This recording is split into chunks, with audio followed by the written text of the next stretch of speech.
whole time. All right, good evening. I'm going to stand here, but we're going to move around in our minds, and I really want this next 30 plus minutes to really be engaging, and thank you so much for, where'd he go? There you are. Thank you so much for the kind introduction, and I will tell Sandra Gordon that you said hello. I couldn't resist. It's late, but really glad to be here. And I really want to unpack tonight with you this whole notion around leadership and how do we lead effectively across cultures. And the way I want to define leadership tonight as we discuss this together, okay? So I want you to talk to me and I want it to be engaging. And then I'll even open up some time for a few questions at the end, but I want us to be interactive even over the next 30 plus minutes. But the way I want to define leadership is certainly thinking about it from a position perspective. So for those of you that may have a leadership position, whether it's in a church, whether it's in a nonprofit organization, maybe you are in the for-profit space, but if you have a leadership position in today's society, it's important for you to understand and think about what it means to lead across cultures. But I also want you to think about leadership from a influence perspective. So you may not have the title, you may not have a formal position, but you have influence and you have the opportunity to lead other people in a certain direction, towards a certain movement, towards a certain vision. So in that sense, when we look at leadership from those two perspectives, that's everybody in the room, right? So everything that we talk about over the next several minutes will apply to all of you and in every context. So again, church ministry, nonprofit ministry, even the for-profit space, okay? So as we think about it, I'm going to get you engaged right out of the gate, and I literally cannot move, right? This is going to be hard. Okay, so the first thing that I want to do is I want to challenge you with a question. Again, thinking about leadership in the context that I just described, so that's everyone in the room. So when you think about your leadership and your effectiveness, here's a question that I want to pose to you. On a scale of 1 to 10, what would you rate your effectiveness in leading a multicultural congregation or ministry?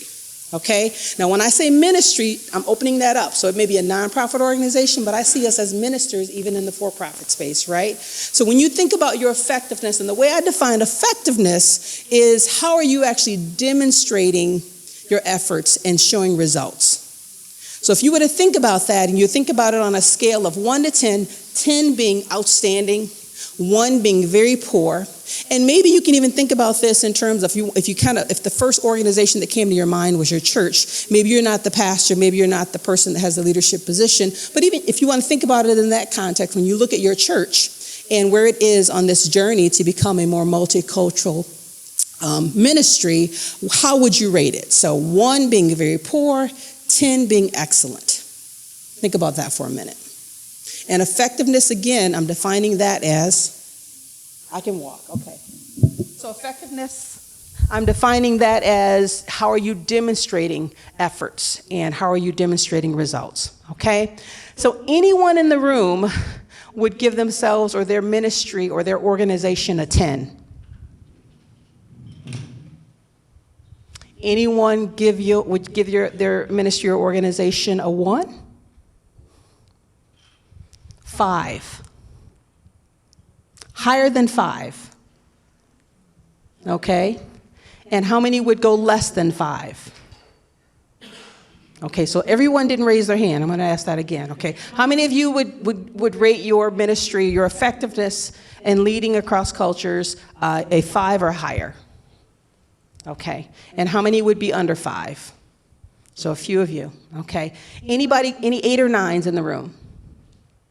Okay, so let me ask you, why would you rate yours as an 8 or 9? Learning posture. Learning posture, okay. Learning posture.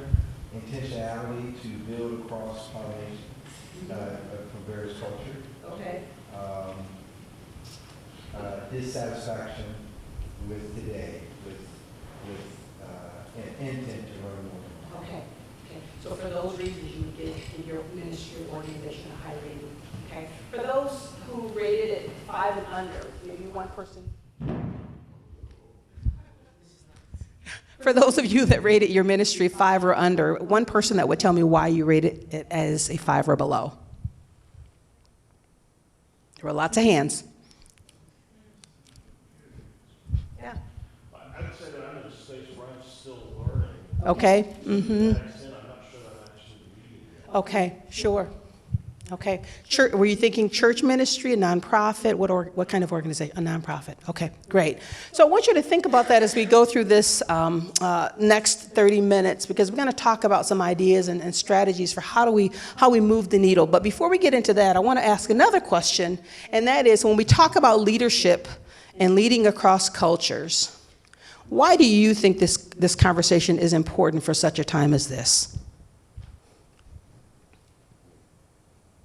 Yeah. Characteristic of biblical leadership. Okay. Why else do you think this conversation is important for such a time as this? Yeah. Times are changing. And Times are changing. people are being more diversity is growing. Yeah. Keep up with it. So just the change in demographics, the diversity that's happening. Yeah. All the racial turmoil that's taking place. The church needs to be able to address it. Okay. Why else is this important? Yeah. Jesus commanded it. Yeah. Okay. Yeah.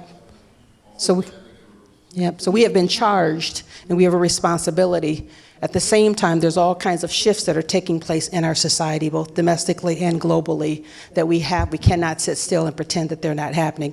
I could give you statistic after statistic about some of the changes that are taking place in our world. I'm guessing most of you are aware of those, and how those changes are impacting the church. But I just think about one. I was just reading one of the latest Pew Research landscape studies, and just looking at the statistic, when you think about diversity from a generational perspective, and even the percentage of what we would call the silent generation or the veteran generation, how many of those are affiliated with the traditional black church compared to the millennial generation. So even when you look at these statistics here, that 41% represents the percentage of millennials who say that they are affiliated with the traditional black church. So if it's 41%, then that means 59% are not. Compare that to 63%. So just this whole gap in terms of this shift in terms of the different generations and how we are going in different directions for different reasons. And if the church is not responding and being proactive, what is that going to look like 5 years from now or 10 years from now? That's just one example of some of the shifts that are taking place that as a church in particular that we need to pay attention to. But again, there are many more shifts that are taking place. You know, I was thinking about how, back in 2015, when we think about the broader culture, 2015 was very significant for us as a country because it was the first time where there were more babies of color born than white babies. So when we talk about this whole shift, demographic shift, just from a race perspective, that was significant because we're seeing this huge increase in people of color, certainly within the African American community and the Hispanic Latino community. There is a decline in the white population, but that shift in 2015 where you had more children of color that were born compared to white children, that was significant, and it's an indication of what is to come. And so when we talk about the statistics around people of color becoming the majority, we kind of look out 30 to 40 years, and that's not as far off as we think it is. So again, how does that impact our leadership? How does that impact our churches and our ministries? And that's just from a race perspective, and we're going to talk about other perspectives as well. So what I want to do over the next few minutes is really give you 5 strategies for leading diverse cultures, and I want us to talk about that together, but I want you to be able to walk away with 5 things that you can be thinking about and sort of using as a checklist to see where you are and where your ministry is on this journey to be more effective in terms of your leadership, okay? So the first strategy is to know where you are on the journey, because it is a journey, right? And it's a journey that never ends. We never fully arrive, but we can make progress, and we can become more effective, and we can have greater impact, and we can be sustainable. So it is possible, but never think that you fully arrived. And so part of why I asked that question in terms of having you do a self-assessment in terms of where you think you are, where your ministry is, it really leads into this first strategy around really knowing where you are on the journey. So what do I mean by that? So when you look at this model here, and again, when I'm using the word ministry, I'm thinking not just church ministry, but you can put this in the context of a for-profit even, or even a nonprofit organization. But when we talk about becoming a multicultural ministry, I want you to think about where you are on this journey. And you'll see there's this, what we call sort of this learning and development pathway that most organizations or ministries go through in order to get to that place where they are this fully functioning, not fully arrived, but they are this fully functioning and effective organization or ministry in terms of leadership and leading across cultures. That first stage, and I don't know if you can see my little thing here, is what we call the unconscious incompetent stage. And that is where, if you can imagine your ministry being where no one's even talking about these changes that are taking place, we're kind of in denial about the shifts that are happening. And then on top of that, we're ignorant, right? So we're not willing to even have the conversation. So there's this whole level of denial and unconsciousness that's taking place there. And then we clearly don't even have any skills or understanding of even what to do when it comes to becoming more effective in terms of the multicultural communities that we are serving and leading, okay? Unfortunately, a lot of places, a lot of organizations, a lot of ministries are at that space. Right? That second stage of that pathway is what we call the conscious incompetent. So what needs to happen, just to back up a little bit, that when we're at that unconscious incompetent stage, the only thing that's really going to propel us into moving forward is what you talked about a moment ago, leadership. If the leadership of that ministry, that organization, does not step up to the plate and say, this is something we have to pay attention to, because if we don't, as a church, we're going to die. As a nonprofit, we're going to not be nearly as effective as we could be. As a for-profit business, we're going to go out of business, right? So leadership has to step up and make a commitment and say, we have to recognize this. We got to come out of our shell. We've got to come out of denial, and we've got to make some shifts and changes if we're going to really move forward and serve the community well. Right? That second stage is what we call conscious but yet incompetent. So leadership has said, yeah, we really do need to do something. There's some acknowledgement that we need to do some things differently. There's an awareness that's there, but yet we're still ignorant. We don't know what to do, right? And so that's why I asked the question earlier about when I talk about your effectiveness, I'm asking you about how are you demonstrating that effectiveness, because I can't tell you how many organizations I work with and they do a whole bunch of stuff and they have no idea if it's the right stuff, and they have no idea if the stuff is working. They're just doing it, and they're feeling good because they're doing it. So how are you demonstrating your effectiveness, and how are you measuring whether or not you actually are doing the right things that are really going to keep that needle moving? So that second stage is where, again, there's some awareness that's taking place, and you're continuing to, if you're a pastor, you're continuing to talk to your church about how we need to make changes and how we need to understand the cultural differences and recognize the different types of diversities that are coming into our church. So it's good progress. You've got that awareness and you've got that level of consciousness. You realize you need to do something, but you still don't quite know what to do. Okay? That third stage then is what we call the conscious competent. So we're aware, we're motivated, we want to move forward, and now we recognize that it's not just by happenstance. We've got to have a strategy in place, and we have to have skills around that. So as a leader, you've got to develop your own skills, and as a leader, you've got to make sure that you're developing the skills of your team so that they are able to lead effectively across cultures. And then that last stage is what we call deepen and model. So this is sort of moving your people along when you look at these first three stages. That fourth stage then says, okay, now we're going to go even deeper and really look at this at the organizational level and say, how are we really modeling this in how we do what we do? So we're going to start looking at our policies and our practices and the climate that we create when people come into our churches, into our organizations, into our ministries. And we're going to evaluate all of that. We're going to, what I call, lift the hood up and take a look at everything. And that is when you get into that stage, or what I call that sweet spot. That's where you've increased your level of consciousness, you've increased your level of competence, and you're looking at it both at the individual level and at the organizational level. Most of the time when I'm working with organizations, in ministry and otherwise, they're oftentimes right in these two spots. Okay? Where are you? So the first question when we talk about a strategy is, first of all, understand where you are on the journey. Because if you don't even know where you are, you definitely don't know where to start, and you don't know where you're going. So where are you? And it's okay to be here, just as long as you don't stay there, but you need to acknowledge that you're there and not think that you're here when you're really here, right? So I'm just curious, when we look at this model, where are you?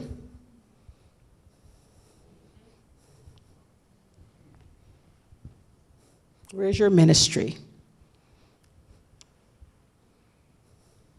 Are you unconscious and incompetent? Is there an awareness so you recognize you need to do some things? You know, you were talking a moment ago how I'm committed to this, I just don't quite know what to do, right? So maybe you're at sort of in this stage here where you need to begin to look at how do we develop some skills, right? So think about where are you on this journey? It's a journey, it never ends, but you can move along, and your goal is to get to this place here, all right? So that's the first strategy. The second strategy, and this is thinking about it particularly within the context of race and race relations. And I focus on this, and I'm going to talk in a moment about why we can't just focus on this, but it is an important part of the discussion. It's an important part of the conversation, particularly when we think about diversity here in the U.S.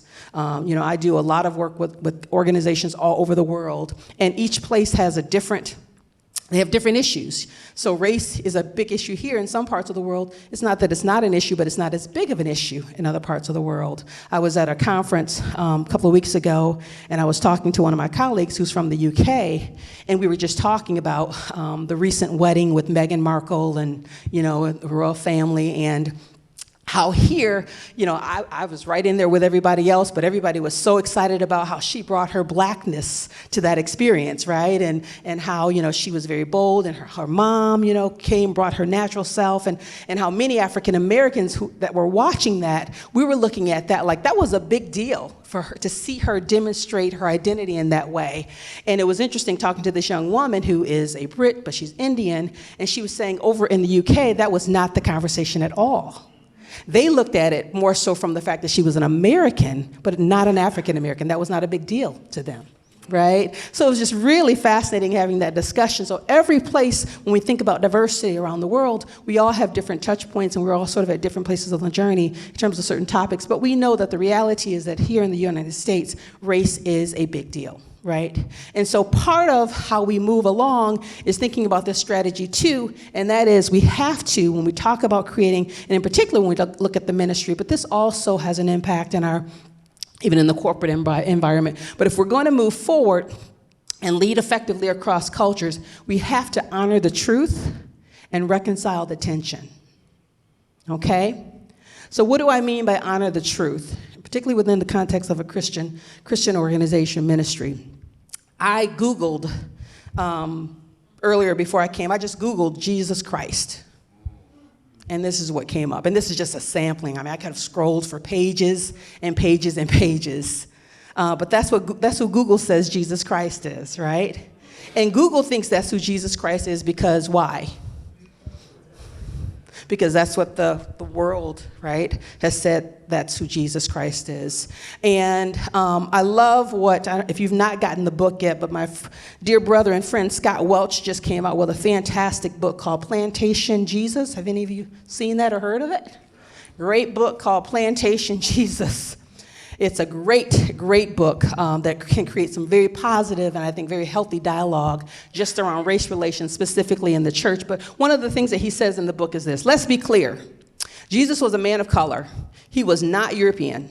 He was a man from the region of the world that we now call the Middle East. So he looked far more like people from modern day Israel, Palestine, or Iran than those from Germany or Norway, okay?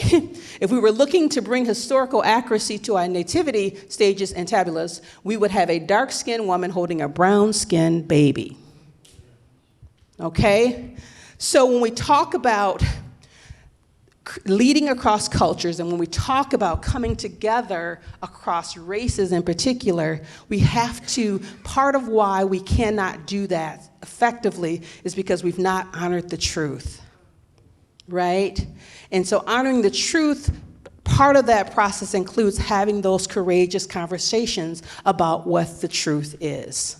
right? So this is one very important and powerful example of how Google hasn't honored the truth, right? And so oftentimes there's this resentment and frustration and resistance to coming together because we've not fully honored the truth, right? Okay? Would you agree with that? Right? So in terms of leading effectively across cultures, we've got to start. Another strategy is we've got to begin having those conversations and honor the truth, right? And the truth, is on all of us. We all are held accountable. So as much as we've been talking about the multicultural church for years, right? And we've got all kinds of books and resources on it. But the reality is this today, 2018, the black church is still 98% black, right? So as much as we've made efforts that talk about that journey, we really are still in the same place. Why is that? I think part of that is because we've not fully honored the truth, and that there is that resistance that's there. And we can say the same thing when we look at white churches, right? The diversity is not there like we would like for it to be, certainly from a race perspective. And certainly when we talk about ministries and organizations and for-profits, we certainly don't see the diversity there within the context of race as much as we'd like to as well. So I think part of the struggle and part of why we are stuck is because, again, we've not fully honored the truth. I think the other reason why we are stuck is because there's this tension, and I would love to have some dialogue around this. I believe that there's this tension between wanting to create this multicultural community and lead across cultures because we know that that is what God has told us we should do, right? But there's this tension between when we look at how ugly our past is and how frustrating it is and how in some ways we feel like today is a repeat of what happened 300 years ago. And so there's that frustration, and we gotta be real about that. So I think there's this tension between, we kind of want this, we want this multicultural thing, but at the same time, we kind of, the church is very sacred, right, particularly in the black community. And that's something that's been our space for a long time. And so the whole idea of sharing it and opening it up, I kind of don't, right? If we're honest, if we honor the truth, right? That's that place where all week long I'm dealing with everybody else. This is the one place on Sunday I can go and kind of get a little break. Be honest and honor the truth, okay? So that's part of why we are still 98% black. And again, the same thing when we talk about the broader community or the white community, we have those same tensions because the diversity is not there, right? And they've not always honored the truth in terms of the real history, all right? So I want to hear your thoughts around that. You're nodding, you're looking. Disagree? If you disagree, talk to me. I think that there are churches that say we are diverse. Mm-hmm. I think the church right now, I call their name in Chicago, but Yeah. we have 55 different ethnicities at the church. Yep. That's a white church. Mm-hmm. Preaching is white, singing is white, Mm-hmm. and when you start to bring in more flavor, more culture, Yeah. that staff will be threatened. Mm-hmm. Feel like we got to send people away. Sure. We're not doing it our way. Yeah. So I would push back and say I think a number of our white brothers and sisters have not felt comfortable coming to the black experience. Sure. Yep. And in some cases, when some have come, not all, but when some have come, they felt like they needed to convert it into what they're comfortable with. At that point, we say, no, this is how You're coming to our house. well, Sure. this is how we do it. This is how we do it, okay? We love you to sing, we love you to minister, but don't try to convert us into something that we're not. Sure. Okay. That's good. JR. I think, for instance, my church is multicultural, Mm-hmm. and we have a huge problem right now. Mm-hmm. I think one is, and I think the West Michigan community is trendy. Mm-hmm. Primarily multicultural church. It's popular. Mhm. It's cool. And then, but I think for African Americans or for the black people, we're in a struggle of honor and respect Mm-hmm. in the place of pastor, elder, deacon. Mm-hmm. White people are not in that title. Mm-hmm. They're first name base. Yep. They're not in a position as scripturally even Mhm. teaches, right? So we have this dissonance right now between those flocks. That, Yeah. well, why can't I call JR JR? Right. Why can't I call pastor? Mm-hmm. Does that make sense? It makes a lot of sense, and that ties into just the different cultural values, which so often we don't respect. We get frustrated by it because we all think that everybody should do things the way we do things. Well, and I was thinking, like, this whole area of why can white people submit to black leadership? Mm-hmm. Sure. Yeah. I think, Yeah, sir. One more comment here. I was just gonna say that some of the stats where we got 98% black churches, Mm-hmm. is that one of the things I look at is that when it comes to the churches by names, the standard white churches don't have to put white in front of their church. Mm. And so that allows us as black people to say, if I want to go to St. Mary's, St. Paul's, or whatever it is, Mm-hmm. then we don't feel alienated in that sense because it's not called a white church. Okay. But when Mm-hmm. you're looking at our churches that are called black churches, that's what they are, black churches, Mm-hmm. because mostly black people go there. Mm-hmm. Now, if I am or was a white person, and then say I wanted to go to a church, but it's already entitled a black church, I think that there would be some opposition from the white people deciding, even if they want to go to that church, number one, I welcome them, Mm-hmm. or if it's not just called the church, why does it have to be black? Mm-hmm. I've had some conversation with some Around black that. friends like that come Sure. to visit our church. Mm-hmm. And I think that that's a stigma Mm-hmm. towards when you say you want to make it multicultural, Mm-hmm. that's a stigma for bringing in white people because they'll look at it as it's a black church, just like it is for me. You know, I was actually in a Catholic church environment, Mm-hmm. but they didn't stress that it was white. Sure. If I was actually looking at another group's church and they said this is a white church, I would have some apprehensions about going there. Mm, sure. Okay. One more comment here. I'm sorry. I will let you do it too. Go ahead. Yeah, looking at the history of the black church as a cultural force and as a source of cultural force and a source of empowerment, trying to navigate how that history has continued, Mm-hmm. and then even trying to navigate what would multiculturalism look like Right. without gentrification. Mm-hmm. Sure. Yep. So sort of protecting things a bit, yeah, without losing. So you're invited, but we're not going to give you. We're going to share in this space. So there is that tension. One other comment here, that we're going to move on. Yeah. Mm-hmm. No, this is great. Just playing off this, I think it's, the challenge is asking this question, why was there a black church to begin with? Right. Mm-hmm. And so Right. Understanding the history. Absolutely. Of the church, why Yep. it emerged, Right. why it was needed, becomes a clue to helping us think about it. Absolutely. So when we ask the question, are there similar conditions that still remain, right? Mm-hmm. Sociologically, historically, sociologically, that were historically in place, Mm-hmm. right? Then there's a sense in which maybe the black church still has a role and a function. Mm-hmm. And then if when people say, why do you have a black church if you got upset if we had a white church? Mm-hmm. I think we do have to just point out that the idea of whiteness as a political Mm-hmm. ideology is not a morally neutral narrative. Mm-hmm. Right? Sure. And when you begin to unpack that a little bit, Mhm. I think it gives us a clue as to how we maybe navigate those waters. Sure. Yeah. That's my opinion. Yeah, I think that's great. And I think, again, it really just ties into, that's why there's that tension that's there, right? But then you add these other dynamics, so it's not just about race. I wanted to go there just because I know it is a big deal, and because we have not fully honored the truth, and in terms of having those courageous conversations, we're stuck in some ways. But it is bigger than race. There are other issues. So we still have the issue of millennials leaving. Right? And we still have issues of all other kinds of diversities that are at our churches and in our ministries and in our nonprofits that we're not fully meeting their needs. So how do we deal with that piece as well? That's another dynamic, and I'll come back to that in just a moment.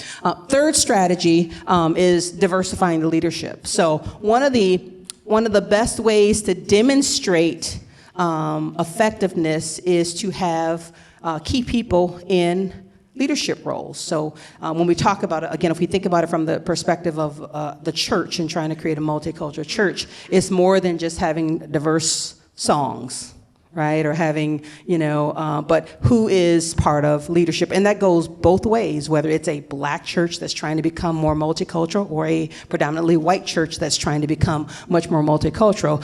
Having diverse leadership is extremely important so that people actually see you modeling the way. And again, when you think back to that journey of that first stage of being unconscious and incompetent, if leadership doesn't step up and demonstrate it by taking steps like making sure that they have diversity as part of that top team, then you're limited, I think, in terms of your effectiveness.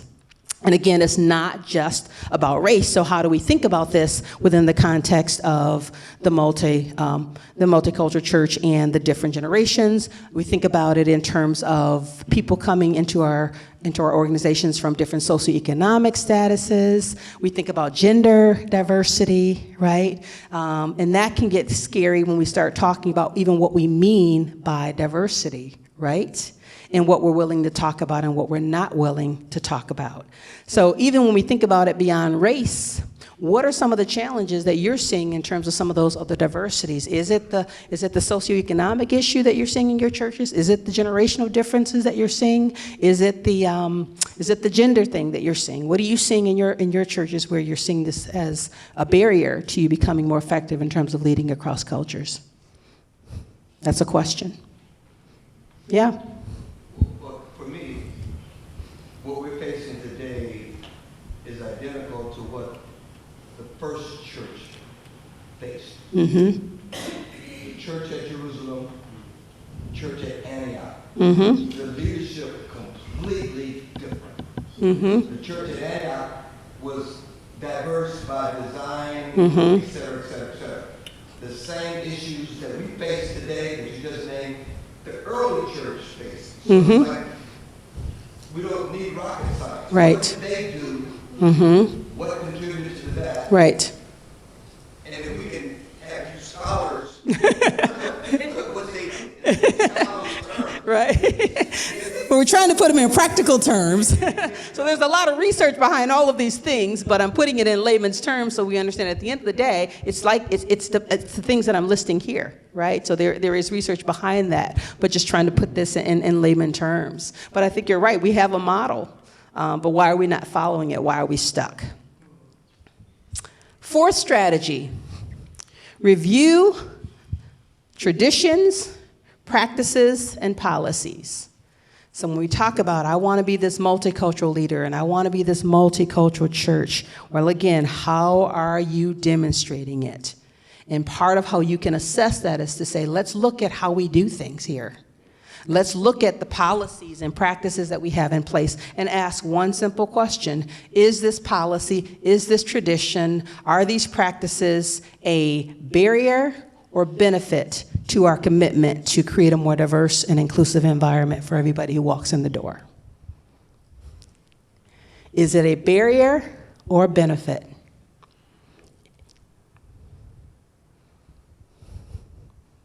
Now, there's always that fine line between the absolutes, right?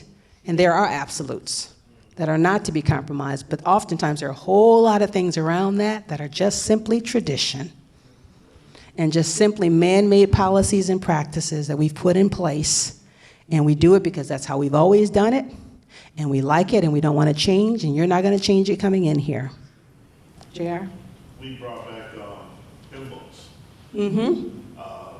They were not used to that. We have a generation of millennials. They don't know hymns. Mm-hmm. And we brought them back, and even our worship minister has to learn. Yeah. Right. Sure. Yeah. I think another aspect of diversity that challenges Black church is marriage culture versus singles. Marriage culture versus singles. Absolutely. Yeah. That's good. These people are getting married less and less. Yep. Especially in the people in the Right. People are having kids less and less. Right. So usually church culture is not so much marriage. Mm-hmm. Yeah, absolutely. That's another one. So when we talk about these cultural differences, again, the list is expansive, right? So married versus non-married. Yeah. In the work that I'm involved in, what we're seeing is a lot of churches dealing with ability and disability, Mm-hmm. and now trauma. Yep. Is Mm-hmm. That's a good one. Yep, so physical disabilities, mental illness, right? I mean, the list can go on and on and on, but when we're honest and we look at how we do things, how much of it is biblical versus tradition, right? And how much of it really serves as a benefit to move us forward versus something that really prevents us from being effective. Yeah, I think in the work that I'm doing, we're claiming diversity as a value. Mm-hmm. And in praxis, the question of diversity and who benefits from Mm-hmm. what is an afterthought. Yeah, absolutely. And what we mean by that, right? So having those tough conversations around what do we really mean around that. Yeah. So I'm struggling a little bit with the bifurcation of benefit of debt. Okay. Mm-hmm. I'm also struggling with this whole notion of when we talk about church. Okay. Church is not 2 hours on Sunday. Mm-hmm. So the bigger issue Mhm. that work with millennials Yep. is accessibility and proximity. Yep. So today's generation of millennials want everything integrated. Mm-hmm. When you're in a larger city, you see that millennials are living, working, everything is within walking space, Mm-hmm. with the exception of church.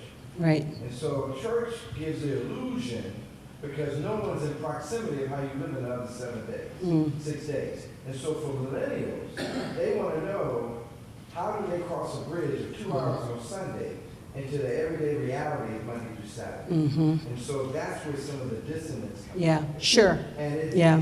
it's actually, it's more complex that it does Mhm. involve culture and it's race. Yeah. But I hate to use race, but Yeah. it's Mhm. that's a problem. Sure. Yeah, and the issues are not necessarily simple to solve, but what I challenge you when I think about these strategies is at least start the conversation. You'd be amazed at how many people are not even willing to have the conversation around, is it a benefit or a barrier? You may have a discussion in your congregation just specifically about that issue and wrestle with it, and then you come up with something that you think is sort of a happy medium, right? We're trying to meet some of their needs, but there are some things that we just cannot, we can't wiggle on. And that may be okay, but just the fact that you're even having the conversation is a huge step forward. Most often, we don't even assess what are the diversities that are represented in our ministries and our churches, and, what are some of their needs, and how do we assess whether or not what we're doing is really going to be a support to them and encourage them and make them feel included versus we're just going to keep doing things the way we're doing them, and we expect that you just adapt, and if you don't, then you just go.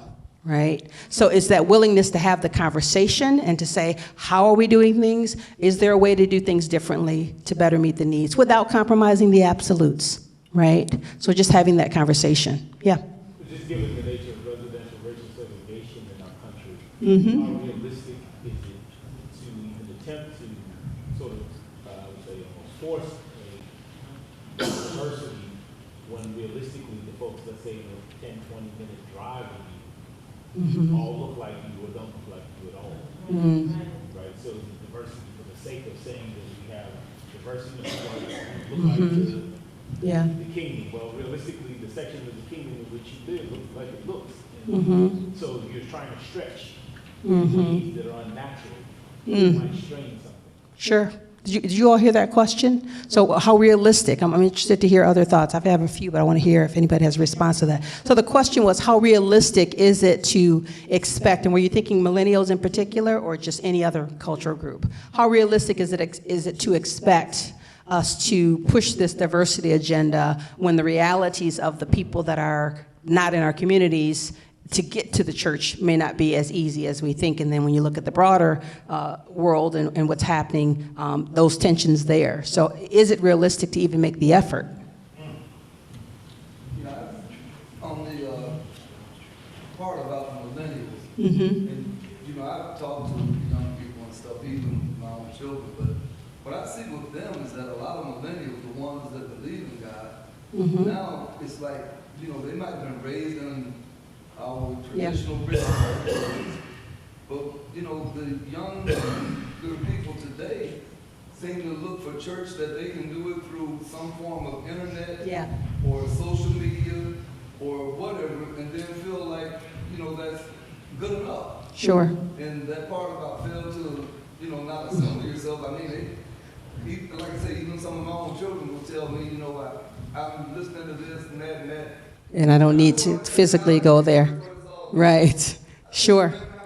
Yeah. Absolutely, you sure are. You sure are. So the question will be, and so my answer to you is I don't think it's unrealistic. Again, I think that the church or ministry, whether it's the church or a nonprofit organization, or you as a leader even in the corporate space, that we do have a responsibility to, it's a reality that we live in a very multicultural and global world. That's not changing, that's going to only increase, right? So how effective you are, I think, is related to how well you understand that and you're able to navigate that. And so I think we have a responsibility because nothing's going to change. And so you will get left behind, I believe, if we don't make any attempt to accommodate and adapt. And if we, not only will I think you will struggle, but in some ways I think some of us might even, our ministries and our organizations might even die. So I think it is realistic, and I think, again, it's starting with some of these basic strategies to at least get the conversation going, having some honest dialogue to see where there are opportunities. The reality is that most are not even attempting these strategies. They're either in denial, they're staying in that first stage, and saying, we're going to pretend like this is not happening, this is not realistic, it's going to be what it's going to be, and we're just going to keep doing what we've been doing for the last 50, 100 years, and we'll be fine. And you will maybe okay by sitting there by yourself, right? So it's about having those conversations and processing it through that learning and development cycle, and also asking these specific questions. Yeah. I like the slide that you had up before, the young man with the Tattoos? the tattoos. Yeah. Now, that's not the church I grew up in. Mm-hmm. It's just not. I grew up with Dr. Wise. Mm-hmm. Y'all probably don't know who that is. But, Yeah. I grew up with Dr. Wise, and Jesus is on the main line. Take your hat off. Right. Aren't you in dress clothes?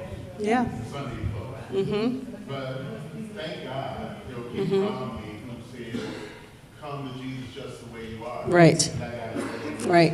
So we welcome young men just like this. Mm-hmm. He loved Jesus, the person behind Right. him, that young lady behind him, the young man behind him.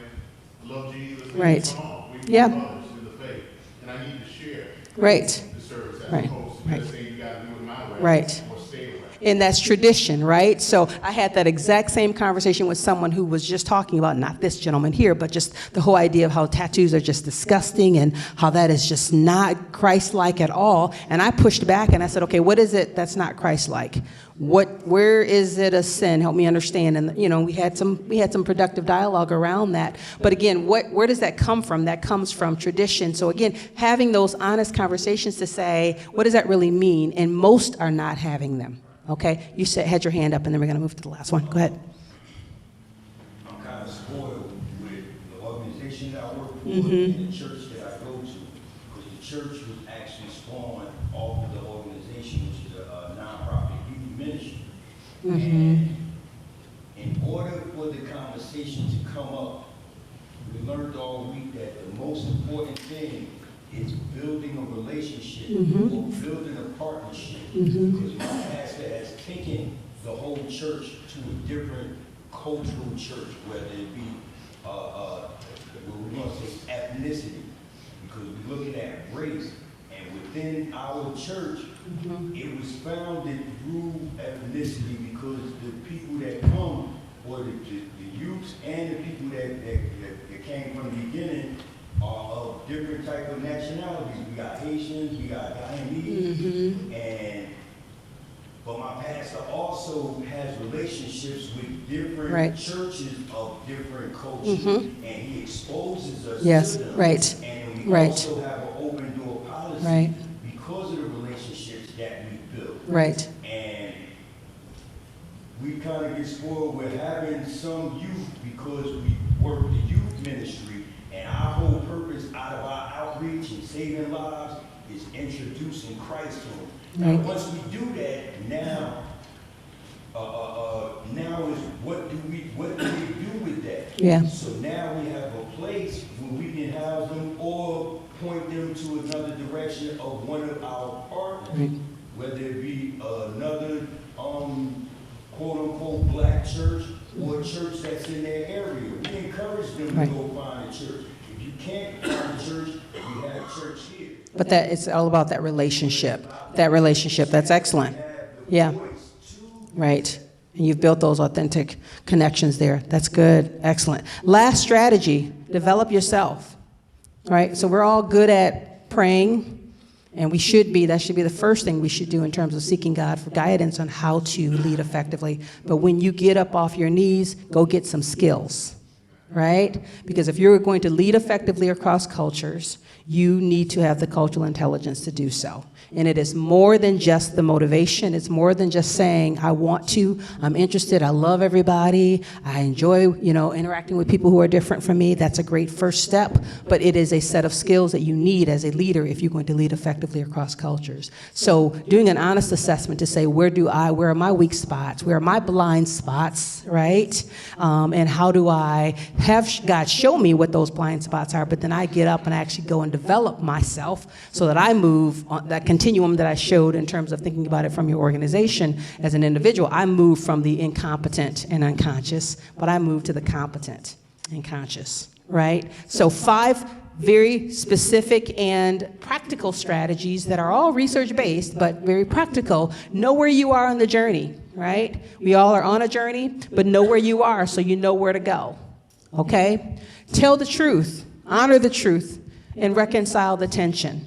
And that's specifically related to the whole race piece. But then we know, again, that diversity is much broader than that. Diversify your leadership. So if you have that opportunity as a leader and you are in a position, making sure that you are modeling the way so people see you demonstrating your commitment to this. And then reviewing your traditions and your practices and your policies. Is it a benefit? Is it a barrier? If it's a barrier, why is it a barrier? Is it a barrier because it's simply how we've always done things? Is it a barrier because it is something that really lines up with the absolutes and this is something we don't believe we are to compromise on? It's okay to make that decision as well, but at least have the conversation, and then developing yourself. So with that, I'll open it up if there's 1 or 2 questions, and then I know we're close to 9 o'clock, so I want to respect the time. Right here. In listening and all of it, and when you first opened up with the question, I really, I came in under one organization. Can I do that? Yeah. Okay. I came under another organization, but when you asked the question, I thought about my church. And to be honest, on the scale, I was like, okay, I think we're on the low side. And think that we kind of function unconsciously incompetent.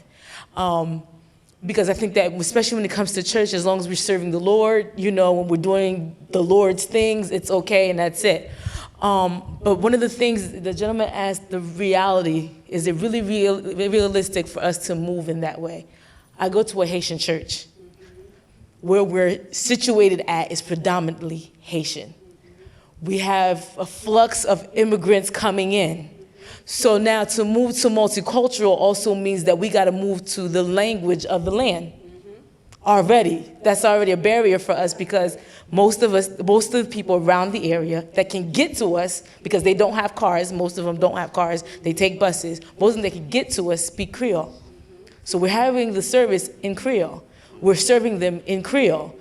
To move to English already means that those that don't speak English are gone. So now most of the population of the church, membership of the church is gone. So now to me, it doesn't seem realistic for us to move to multicultural. And then I'm also wondering, is it necessary, because we have a population that we're serving that needs the Lord also, is it necessary for us to move for now anyway, is it necessary for us to even think about it? Because you feel like you're gaining and then losing.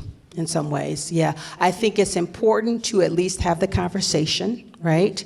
Rather than just to say this is not worth it. And I think that's one of the cop-outs, not that your ministry is doing that, but I think part of when you talk about this journey, it's not easy. And so sometimes it's easier to say, we're not going to do this because the work and the level of commitment that's involved it's quite a bit, right? So rather than to say this is not realistic and we think we're doing and serving what we're supposed to be serving, and there may be other places for these other cultures to go to, before you quickly jump to that, at least have some dialogue around what does that mean for us as a ministry, and where are they? I always call it sort of that third space, right? So what are the issues and what are the barriers, and is there a third space for us to accommodate some of those, and where you can, do it. Find that third space, right, where you can, and where you can't, then, maybe there are other ways to partner with other ministries, right, to help fulfill that need. But don't just immediately shut the door and say this is not realistic because it's creating some other challenges in other areas. Walk that through a bit and unpack it.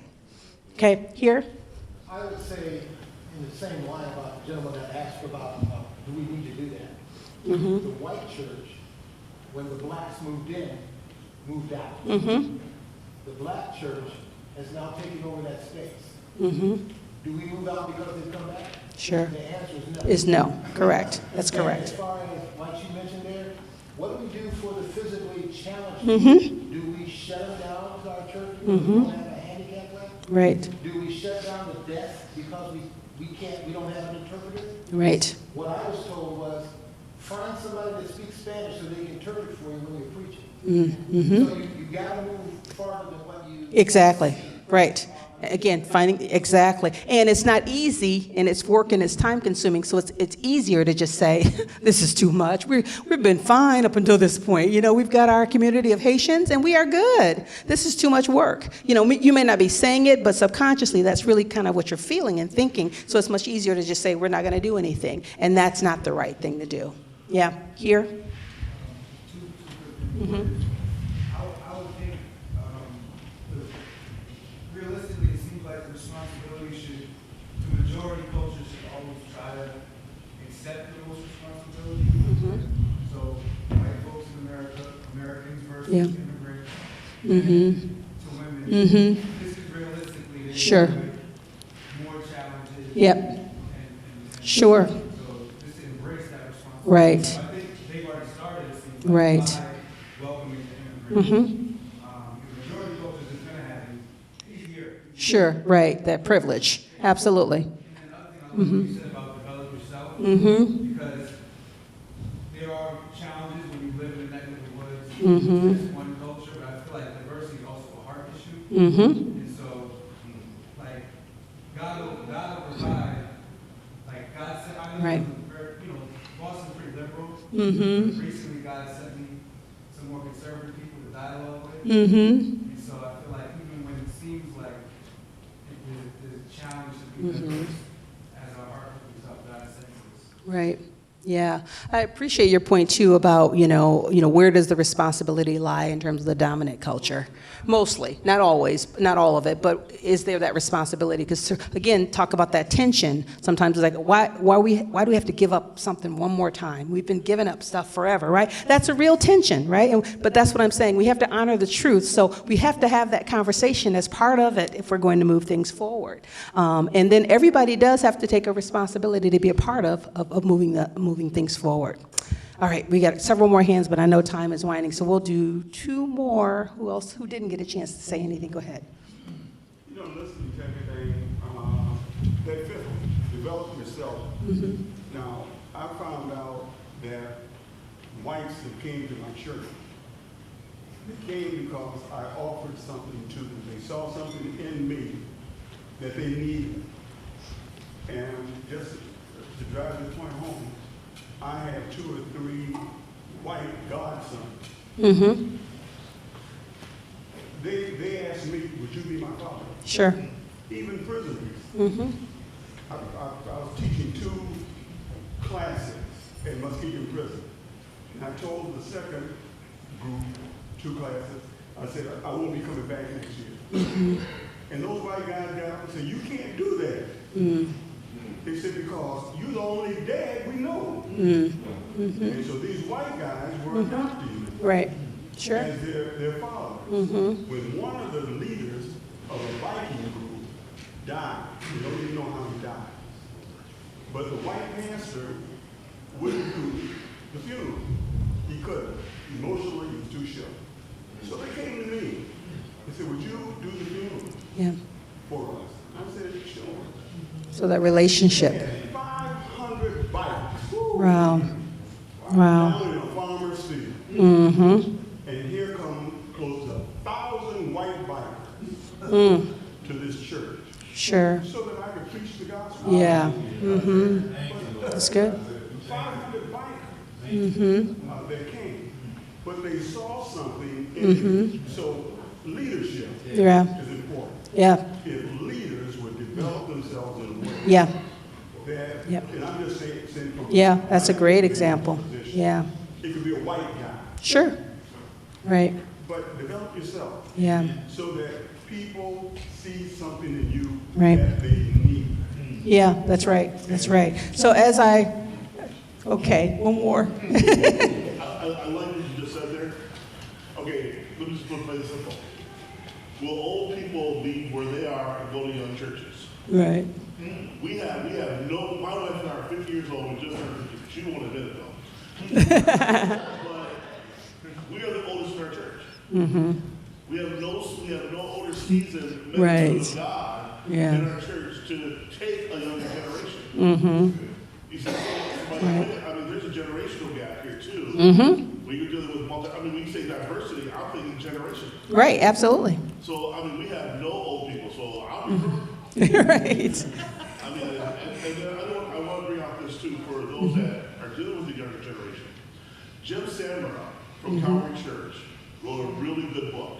It's called Why Church? Or The Gift of Church, excuse me, The Gift of Church. Yeah. And it really helps you theologically document to help a generation understand why the church is so important and why it's needed in their life. And he wrote his story based on his walk at Oxford University. So I would encourage you to pick up that. That's a great resource. That's great. Thank you, JR. So as we wrap up, yes, I'm sorry. Go right ahead, ma'am. I'm sorry. You know, while you were speaking, the thing that came up to my mind, remember when Paul and Peter, they were communicating all together, and then when certain Jews came, they separated. Now, when you have a diverse group, and they are, all working together, but then you have a leader that comes in when certain one comes in, and then it causes a separation because of that generational gap. But they are in a leadership position. Now, do you deal with it just like Paul did right in with that issue and say, no, we're not going to have this separation and this segregation. We're going to come together as the one. And when you were saw it as tradition, sometimes it can be so traditionalized that we would kill out people instead of giving them a chance. So the leadership right there deal with that issue right there. Absolutely. And how you do it is important, but absolutely you can address that. You got a lot more. How about this? I'll be available for a few minutes afterwards. I really want to respect time. I think, am I out of town at time? I believe it is 9 o'clock, so I do want to respect the time. Are we good, or tell me? Okay, so we'll do 2 more questions because we have some hungry hands here, right here and then back there, okay? All right. Yes. Is that you have to be careful not to think that every church has to be everything To everyone, yes. So this is the importance of networking and partnership.